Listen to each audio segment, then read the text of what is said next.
मेरे प्रिय मित्र, जय मसीह की। मैं आशा करता हूँ कि आप स्वस्थ हैं, आप मस्त हैं, प्रभु के कार्य में व्यस्त हैं। आइए हम परमेश्वर की किताब वचन से, जो पवित्र शास्त्र है, वहाँ पर इस प्रकार से दानियेल की किताब है, और दानियेल की किताब को हम बड़े ही अच्छे ढंग से पढ़ते हैं, जो हमारे विश्वास का प्रमाण को दर्शाया जाता है। अगर हम दुख की हालत में और क्लेश की हालत में, परेशानी में हैं, गुलामी में है, और वहाँ पर आपकी प्रार्थनाएं और आपका परमेश्वर आपको बचाता है, क्योंकि प्रार्थनाओं के द्वारा आप परमेश्वर को पाते हैं और परमेश्वर आपको इज्जत मान सम्मान बख्शता है। और यहाँ पर विश्वास का प्रमाण दिखाया गया कि आप किस तरीके का विश्वास रखते हैं। तो जब हम दानियेल की किताब पढ़ते हैं और दानियेल की किताब से सीखते हैं, तो हमारे विश्वास को हम बढ़ते हुए देखते हैं, और इससे हम ताकत को पाते हैं। दानियेल किताब से हम बल को पाते हैं। और ये ऐसे समय की किताब है जब परमेश्वर ने खुद ही उस राजा योआकीम को परमेश्वर के भवन के बर्तन समेत नबूकदनेस्सर राजा के हाथ में कर दिया। और उसके साथ कई जवानों को, जो राजभवन के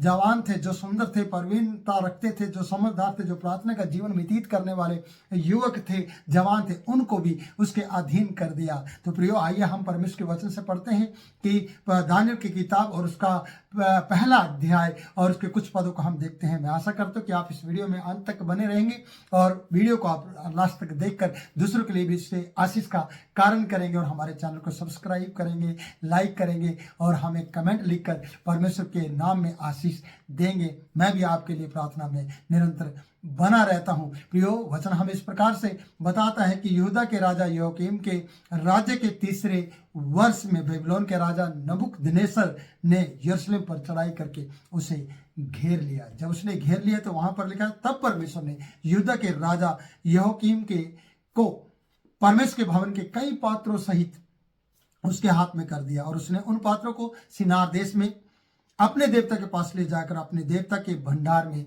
रख दिया। नबूकदनेस्सर ने उन बर्तनों को, उन लोगों को, उन परिवारों को अपने साथ ले गया और उन्हें गुलाम बना लिया। और यहाँ पर लिखा है, जब हम ये वचन पढ़ते हैं कि वचन इस राजा योआकीम, जो यहूदा का राजा, इसका क्या हुआ मुझे नहीं मालूम, वो बाद में हम देखेंगे। पर मैं ये कहना चाहता हूँ कि परमेश्वर ने दानियेल, शद्रक, मेशक, अबेदनगो, जिनके नाम ये बाद में बदले गए थे, इन लोगों को बड़ा प्रभावशाली बनाया, गुलामी में रहते हुए भी। इसलिए इनको भी मैं आगे बातचीत करूंगा, पर मैं ये कहना चाहता हूँ कि क्यों परमेश्वर ने ऐसा किया, क्या कारण रहा कि परमेश्वर ने यरूशलेम पर चढ़ाई करवा कर नबूकदनेस्सर के द्वारा इन्हें अपना गुलाम बनवा दिया, या उनका गुलाम बना दिया परमेश्वर ने। क्यों?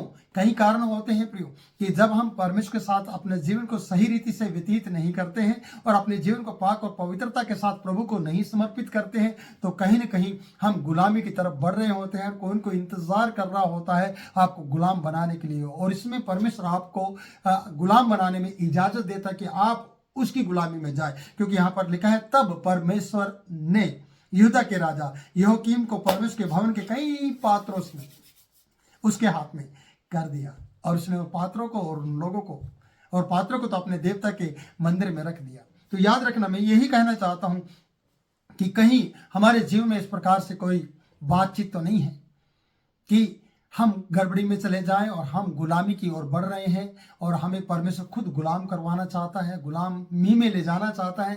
क्यों? क्योंकि हम परमेश्वर की बातों को मानते नहीं हैं सही तरीके से।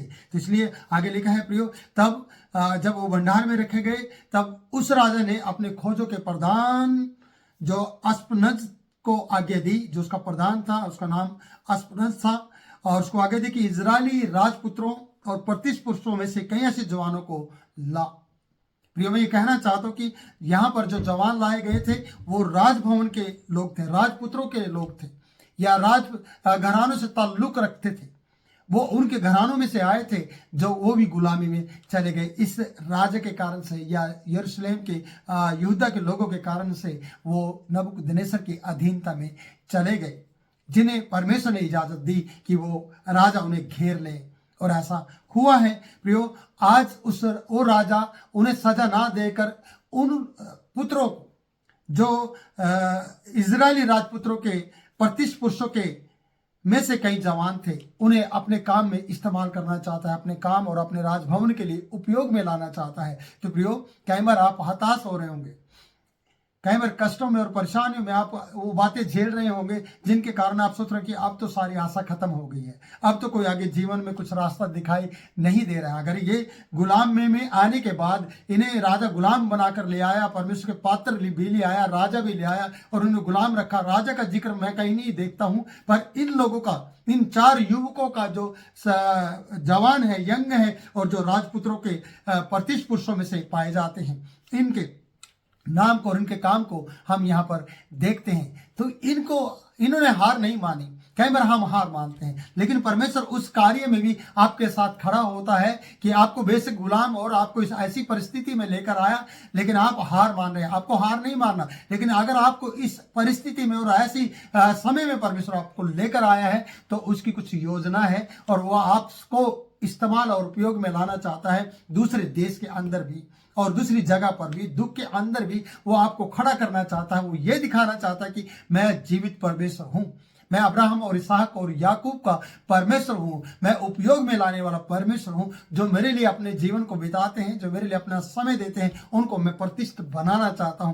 क्या आप नहीं चाहते कि आपको परमेश्वर प्रतिष्ठित बनाए? क्या आप नहीं चाहते कि अगर आप कैसी भी दशा में, किसी भी परिस्थिति में अपने समय को गुजार रहे हैं, तो मैं आपसे कहना चाहता हूं कि आपके प्रति परमेश्वर की एक बड़ी योजना है, जिसके कारण से वो आपको उपयोग में लाना चाहते हैं। जो हम दानियल की किताब में पढ़ते हैं और यहाँ पर लिखा कि उसने अपने ही सेनापति को आज्ञा दी है, जिसका नाम असनपज है, और उसको आज्ञा दी है कि इस्राएली राजपुत्रों के घरानों के प्रतिष्ठित लोगों में से या पुरुषों में से लोगों को छाटा जाए। अब ये छटनी होने वाली है, अब उनके बारे में पूछा जाएगा, उनके लिए कुछ अच्छा होने जा रहा है। बेशक वो गुलामी में आए, उन्होंने कोई अहंकार नहीं मचाया, उन्होंने इजरायली की तरह जो मिस्र से निकाले गए और जंगल में बुड़बुड़ाना शुरू किया, और मूसा और हारून के प्रति वो हमेशा बुड़बुड़ाए और परमेश्वर को उन्होंने गलत और बुरा भला कहा। इस तरीके से उनका जीवन बीतता चला गया और वो इस तरीके से अपने जीवन को जंगल में बर्बाद कर चुके थे और वो ढेर हो गए थे।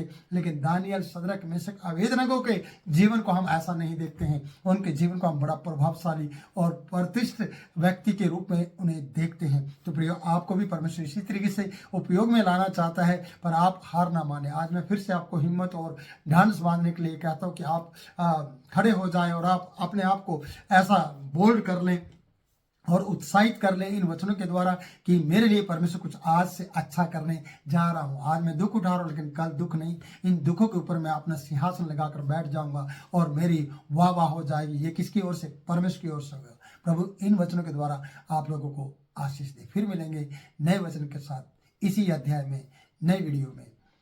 तब तक के लिए मुझे आप इजाजत दें।